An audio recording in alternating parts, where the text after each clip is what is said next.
कि करताल रख दूं, कहाँ जा रही है सामाजिक व्यवस्था। हम ही मारते हैं, हम ही मर रहे हैं सिस्टम में क्योंकि भरी दुर्व्यवस्था। अपनों के दुश्मन जो बनते न अपना, हालात तो ऐसे कभी ना बिगड़ते। राइफल रिवाल्वर या पिस्टल लेकर बहुत अच्छा होता जो बॉर्डर पे लड़ते।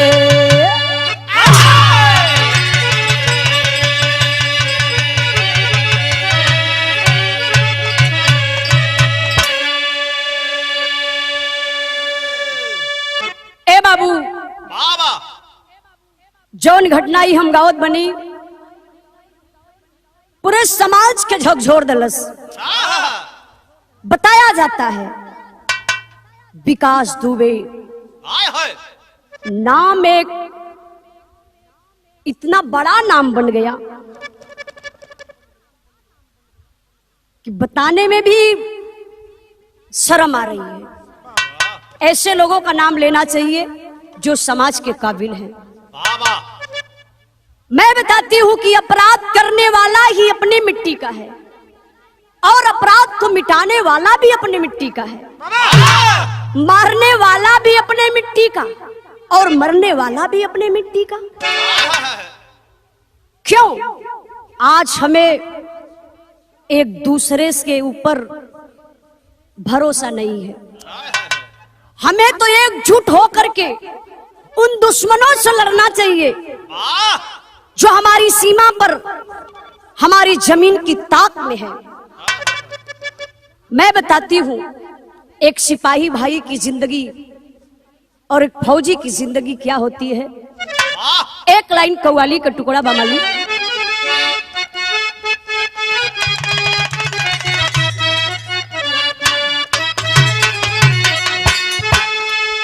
अरे उठो मुसलमान नमाज पढ़ लो, अरे उठो मुसलमान नमाज पढ़ लो, अभी मेरा सर कटा नहीं है। उठो मुसलमान नमाज पढ़ लो, अभी मेरा सर कटा नहीं है। उठो मुसलमान नमाज पढ़ लो, अभी मेरा सर कटा नहीं है। उठो मुसलमान नमाज पढ़ लो, अभी मेरा सर कटा नहीं है। अरे हुसैन ने जो दिया शहादत, अरे हुसैन ने जो दिया शहादत, ऐसा कोई दिया नहीं है।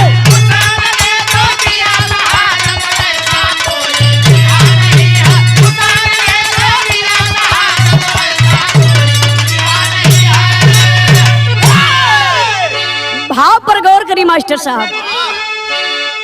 अपनी नींद उड़ा के देता, अरे अपनी नींद उड़ा के देता, हर आंखों को नींद सिपाही।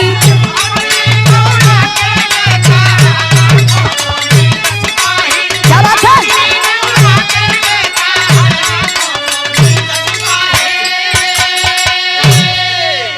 अपनी नींद उड़ा के देता, हर आंखों को नींद सिपाही।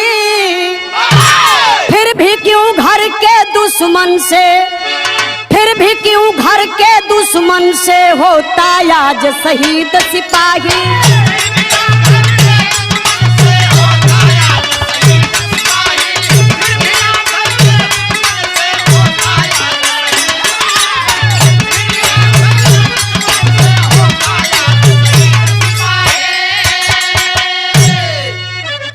कहानी का शुरुआत बा, आप लोग कहानी पर गौर करी। कहानी कहां से कैसे लिखल गई मास्टर साहब?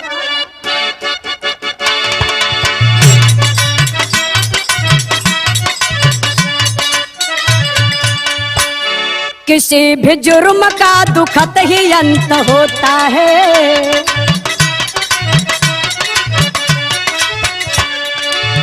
फिर भी क्यों कफन को खून से भिगोता है।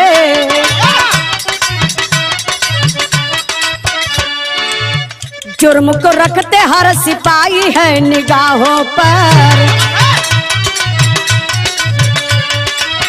खड़े ड्यूटी पर चौक चौराहे तिराहों पर, चाहे नवरात हो रमजान फगुआ ईद यहाँ, सिपाही की आंखों में चैन की है नींद कहाँ। सभी अरमान उनके बीबियों के ढह जाते, बच्चे फोन पर ही पापा कह के रह जाते।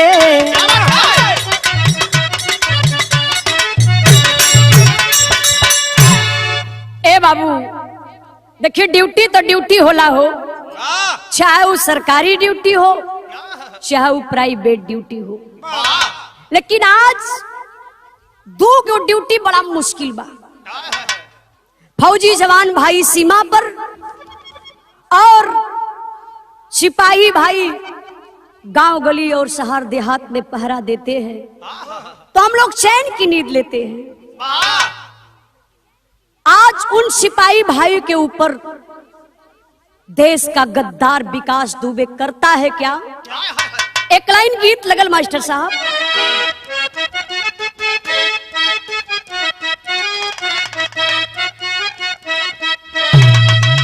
कि जब तू ही जईबा रजाऊ पूरा भी बन जिया हो, कजरा नयान में रही, कजरा नयान में रही, हमारा के काव काली अइबा हो, कजरा नयान में रही।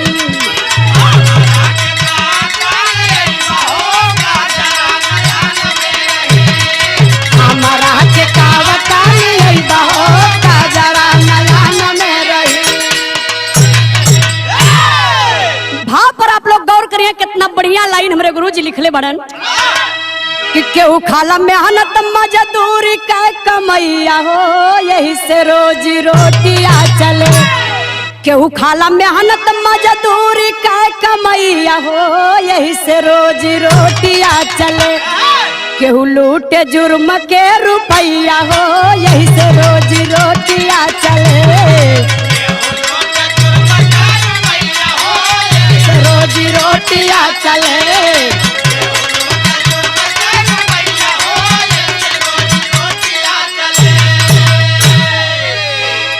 रहला विकास दुबे जन्मल बिकरू गांव में,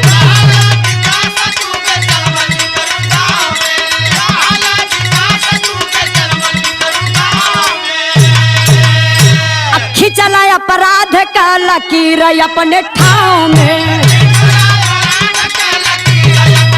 क्या बात है?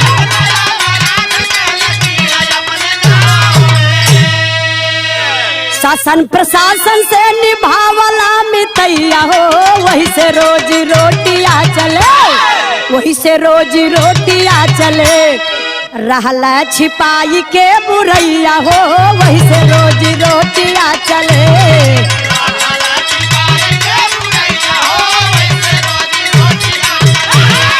रहला छिपाई के बुरैया हो, वही से रोजी रोटियां चले।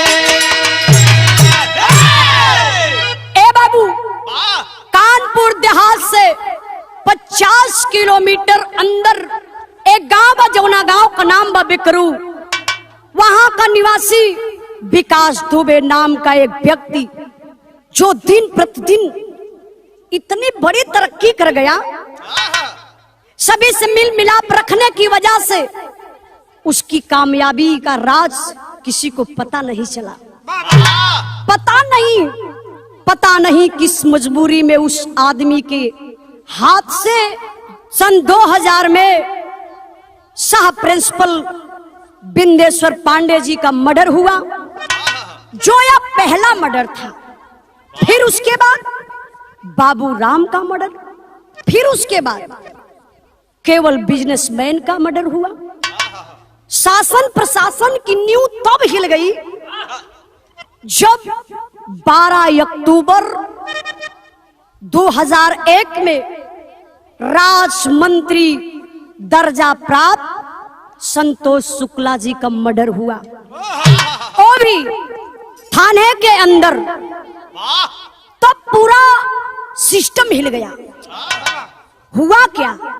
एक लाइन गीत लगल मास्टर साहब।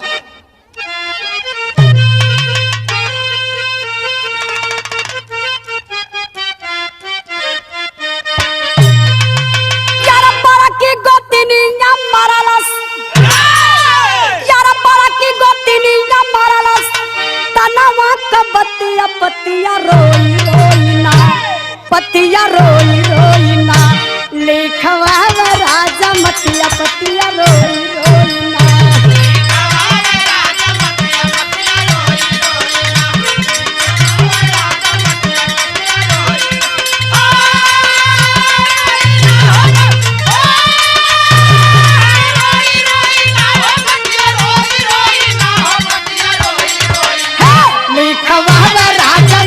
पतिया रोई रोई ना।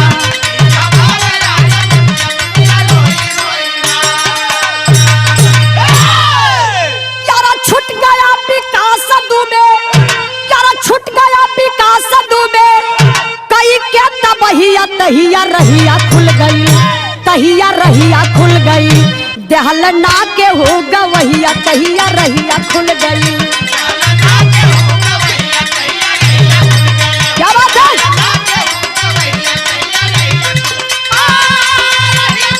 बहुत अच्छे।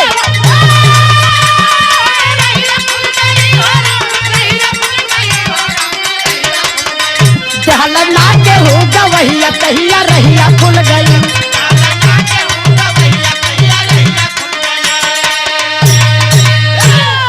सुरक्षा के दूत से जुनून गई जागो,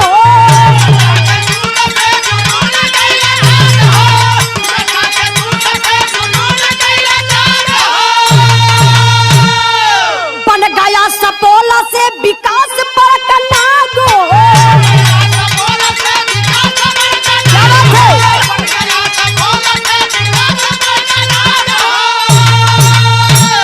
अरे हीला लगल लोग, अरे हीला लगल लोग, जहाँ डाला वो निगहिया तहिया रहिया खुल गई, तहिया रहिया खुल गई, देहल ना के हो गवहिया तहिया रहिया खुल गई।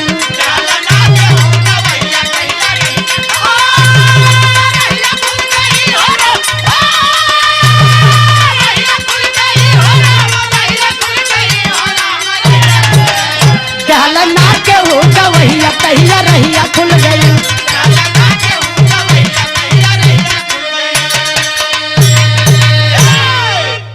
किस मजबूरी में विकास दुबे इन राहों पर चला, यह राज उसी के सीने में है।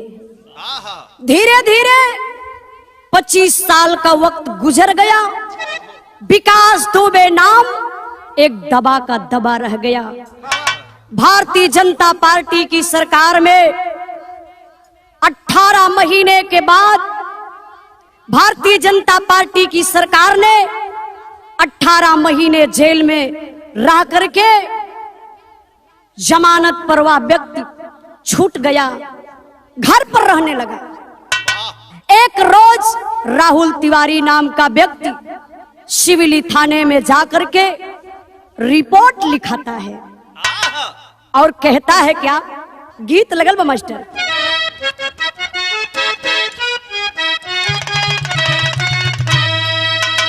का हम बताई का लिखाई हमारा पाटिया, कि का हम बताई का लिखाई हमारा पाटिया, लूट लिहल जागह जमीनिया साहब हो विकास दुबे नाम।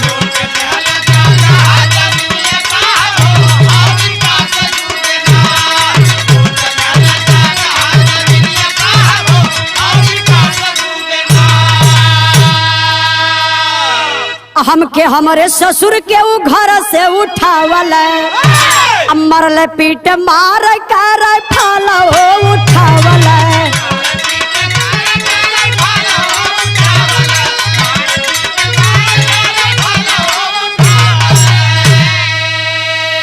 जबरी करवा लिहल सैनिया साहब हो, जबरी करवा लिहल सैनिया साहब हो, हमारो एक इकट्ठा। जब राहुल तिवारी जा करके थाने पर रिपोर्ट लिखाते हैं और बताते हैं सर विकास दुबे हमें और हमारे ससुर जी को किडनैप कर लिया, उसके बाद बहुत मारा पीटा, मारने पीटने के बाद जो हमारी जमीन थी, जो हमारा घर द्वार था, रहने का ठिकाना था, सब कुछ की वो साइन करवा लिया। इतनी बात थाना अध्यक्ष सुनते और करते हैं क्या? थाना अध्यक्ष घर गईल विकास के, कि थाना अध्यक्ष घर गईल विकास के, अब पूछता पकोर लगल मामला तलाश के। क्या बात है?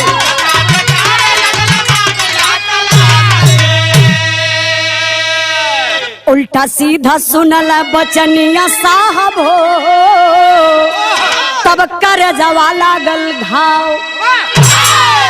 ए बाबू, ए बात के थाना अध्यक्ष सुन करके बर्दाश्त नहीं करते हैं।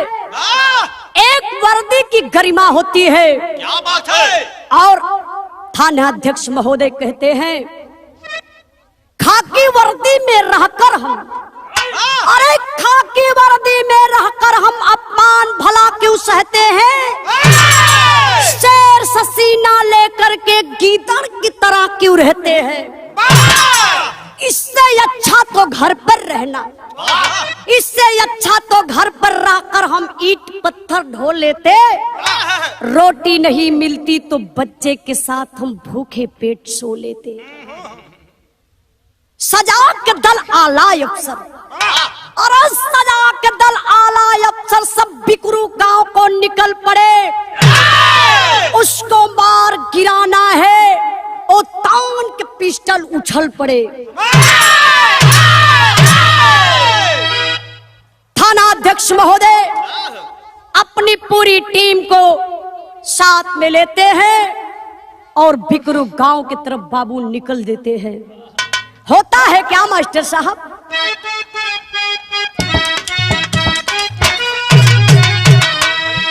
आगे खड़ी जिसी भी घेरलस,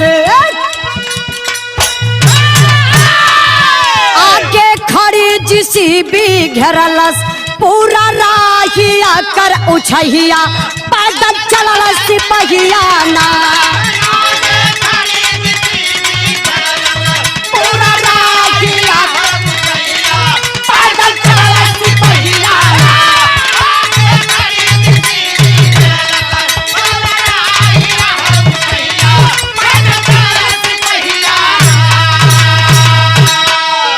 छत पर गैंगस्टर का घेर,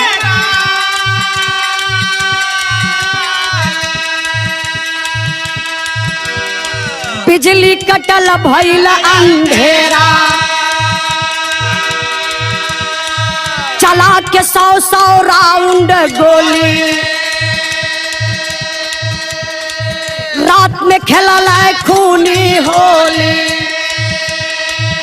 तो टोली बिकल सिपाही गिरल, भर के याहिया भर उछहिया, पैदल चलल सिपहिया ना।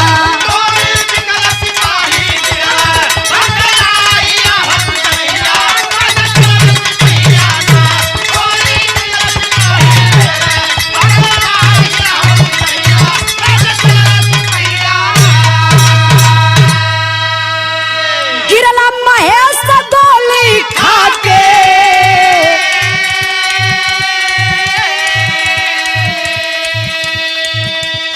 राहुल ने बुलाल भरा के, जितेंद्र बबलू गोली खैला, देवेंद्र मिश्रा मारल गैला, मरल ताना में कुल्हाड़ी कमर पर नीरा मोहिया करता बहिया पापी भगल मुदैया ना।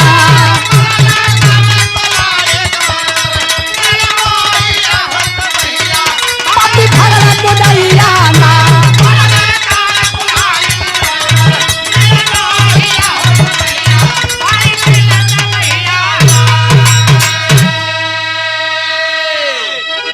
पुलिस की टीम जब बिकरू गांव में पहुंचती है तो विकास दुबे के साथ जितने वो बदमाश रहते हैं छत पर चढ़ करके बाबू गोली बरसाना शुरू कर देते हैं।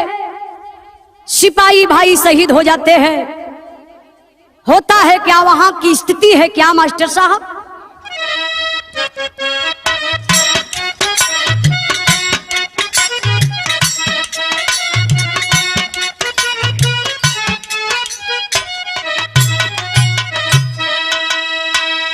केहू के चर चर गोली, केहू के पच पच गोली, केहू के पच पच गोली, सिनवा में देहालन तार। केहू के खोपड़िया बाहर, केहू के या तड़िया बाहर, केहू के या तरिया बाहर, केहू डूबल खूनावा के धार। सिनवाया पिठिया गारा दनिया में खाई ले हो, दनिया में खाई ले हो, सत गोली अनुपा को मार। मिलल तिरंगा आजा सबके कफनावा में, सबके कफनावा में, आइल बाला सिया दुआर जी।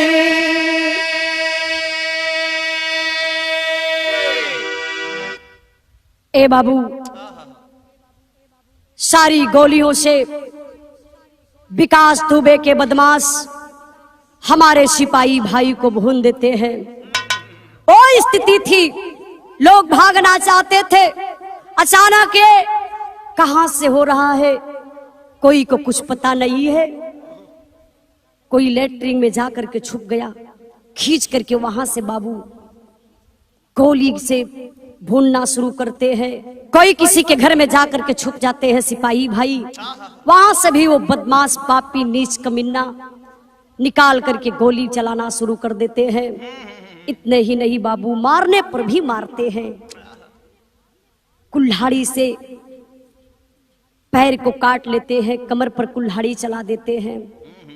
उस पापी विकास दुबे की इतनी बड़ी सोच थी, लाश को भी मिटाना चाहता था कि कोई पता ना पावे कि लाश कहां चली गई। पेट्रोल का इंतजाम कर लिया था, लेकिन तब तक कुछ सुनगुन उसको पता चला कि आगे कुछ होने वाला है, तो लाश को छोड़ करके वो पापी फरार हो जाता है। हमारे सिपाही भाई कहां कहां के थे? रायबरेली के बनपुरवा में महेश यादव की, नेबुलाल की प्रयागराज से 60 किलोमीटर दूरी भीटी गांव में, अनूप कुमार की प्रतापगढ़, मथुरा में जितेंद्र कुमार की, झांसी में सुल्तान सिंह की, आगरा में बबलू की, गाजियाबाद में राहुल की, और बांदा जिला के सहेबा गांव में डीएसपी देवेंद्र जी की लाश आती है। परिवार के लोगों में जैसे पहाड़ टूट जाता है। जब 8 शहीदों की लाश पुलिस लाइन में एक साथ सीएम के सामने तोपों की सलामी दी जाती है, तो होता है क्या? टेरी का भाव मास्टर।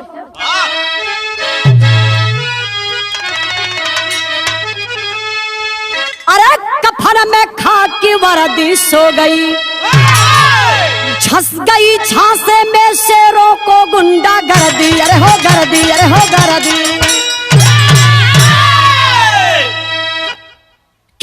मजाल है, अरे किसकी मजाल है जो छेड़ दे दिलेर को, गर्दिश में काट लेते हैं कुत्ते भी शेर को।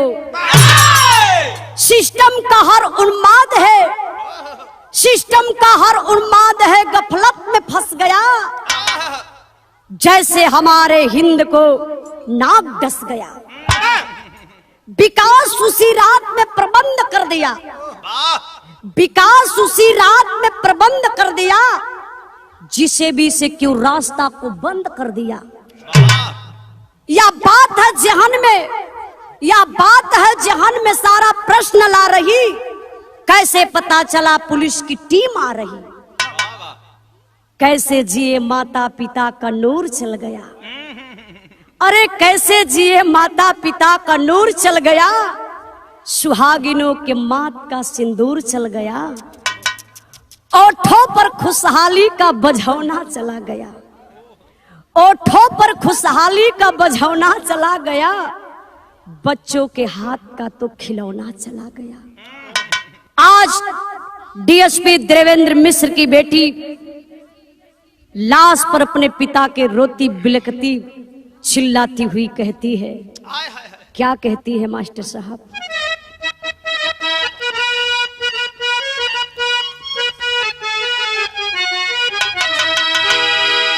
छोड़ के पार इलाका पापा तू ये पापा,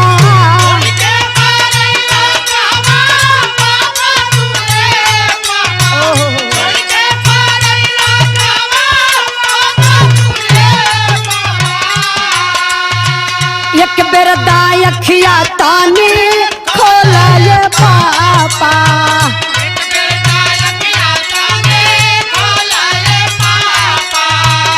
एक बेर दाई अखिया तानी खोला ये पापा।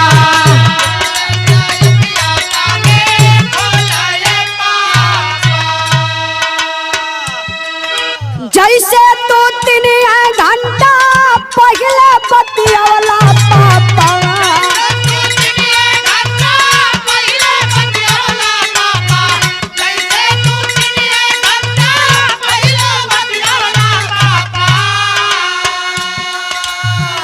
एक बेरी फेरो दातो बोला ये पापा,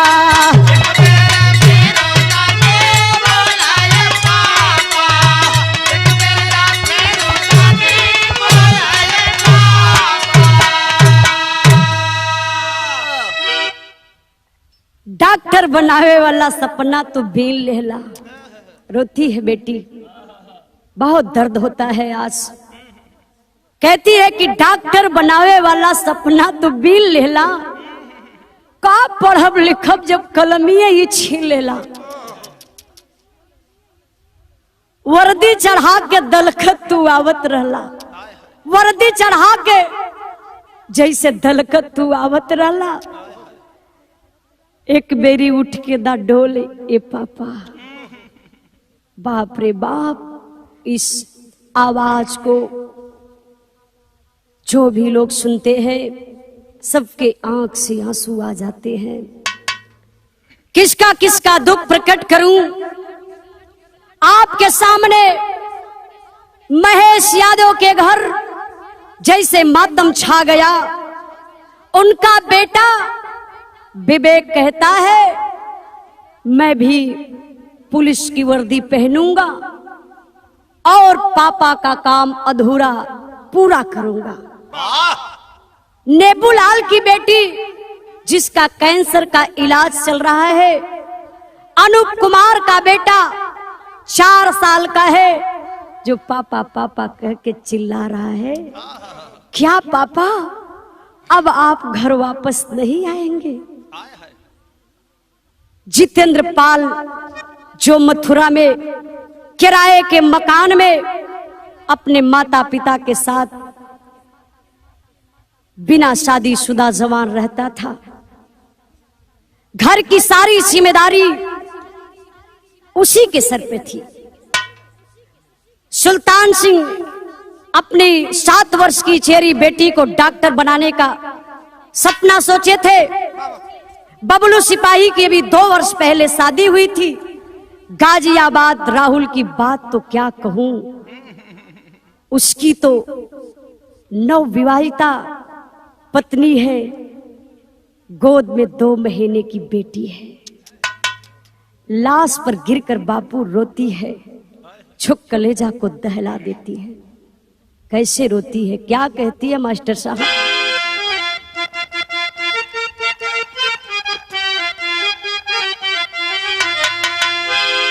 बा 15 महीनवा का हरदिया सदिया कई के हो, हरदिया सदिया कई के हो, जन्म जन्म के दे गैला दरदिया सदिया कई के हो।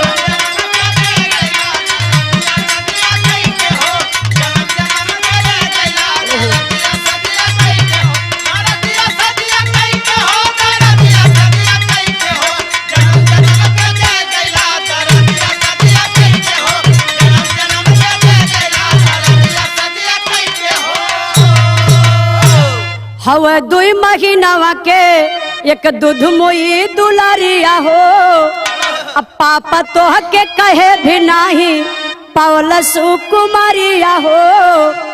कश के घर से चल गईला वरदिया सदिया कोई के हो, वरदिया सदिया कोई के हो। अच्छी नीली हला काजर से नूर में हदिया सदिया कोई के हो।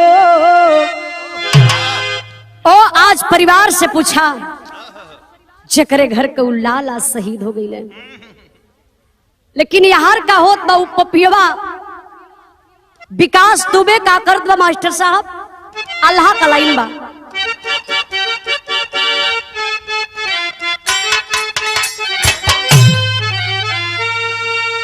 अरे सीमा का सुरक्षा करे, सीमा का पहरुआ भैया,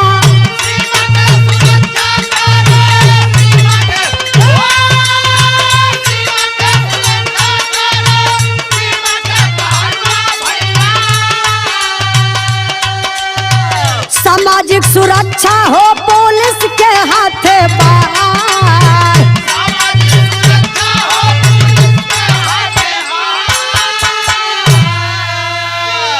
अपराधी विकास हो फरार हो गईला भैया,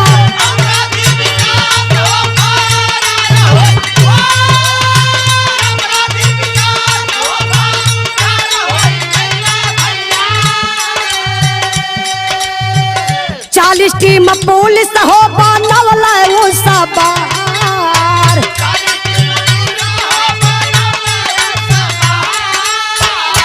अरे यूपी के पूरा बॉर्डर सील हो गईला भैया,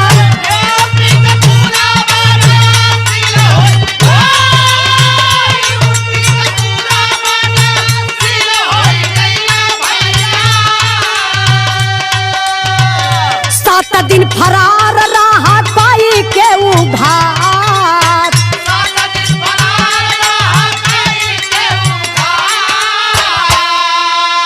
नोएडा हरियाणा हो फरीदाबाद गईला बाबू,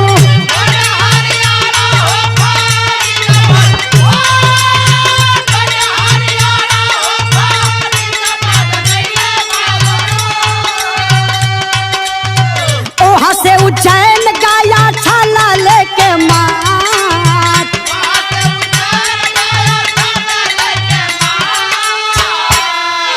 महाकाल मंदिर में कर दर्शनवा भैया,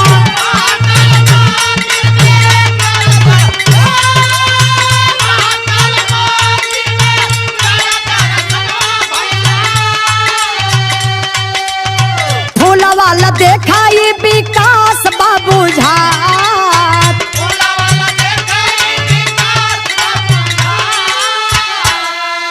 लखन यादव देहल रूबी यादव के खबरिया भैया,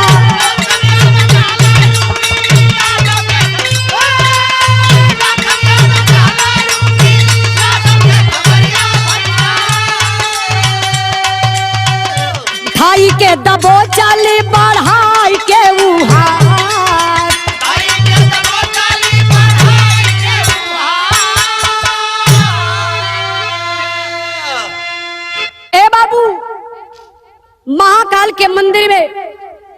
चेयरमैन के कहने पर रूबी यादव एसपी को खबर देती है और कुछ फोटो गूगल से सर्च करके विकास दुबे को पहचान लेती है। शेर हो जाती है कि यही विकास दुबे है और रूबी यादव दबोच लेती है। रूबी यादव जब दबोच कर पकड़ लेती है तो वह चिल्लाने लगता है, मैं हूँ विकास दुबे कानपुर वाला, मैं हूँ विकास दुबे कानपुर वाला। तब तक तान का थप्पड़ विजय राठौर मारते हैं और एमपी की पुलिस यूपी के पुलिस के सौंप देती है। कानपुर से 20 किलोमीटर पहले एसटीएफ की गाड़ी पलट जाती है जिसमें विकास दुबे फुल मौका पा जाता है।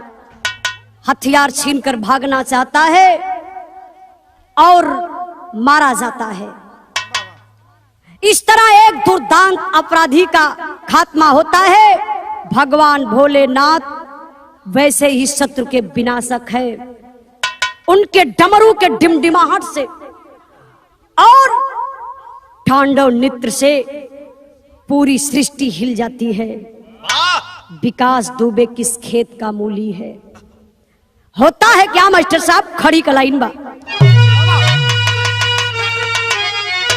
अरे बचत बचत ना यूपी पुलिस के हाथ पर चढ़ाल, काल के गाल से बच के महाकाल के माथे पर चढ़ल।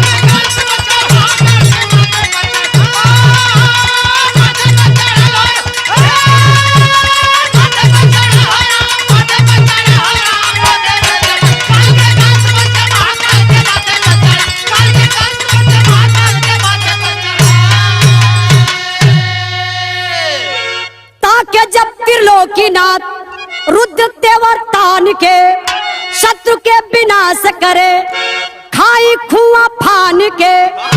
अरे पाप जे कैले, अरे पाप जे कैले यमराज के खाते पर चढ़ाल, काल के गाल से बच के महाकाल के माथे पर चढ़ल।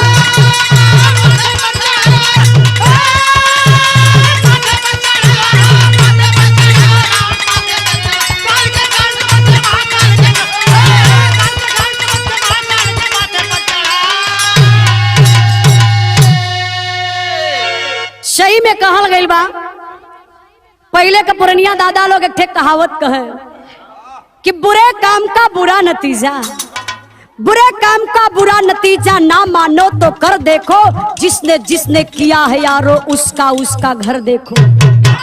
देखिए विकास दुबे का पाप किया, उसकी दुनिया उजड़ गई। आखिरी कहना बा मास्टर, गुरु बिहारी गुरु गणेश गुरु रामलाल फौलाद, कहे चंद्रिका शहीद भइला धरती के औलाद। अरे कफन में खाकी वरदी सो गई, उजाला प्यारे लाल धरती से मिटल पे दर्दी, कफन में खाकी वरदी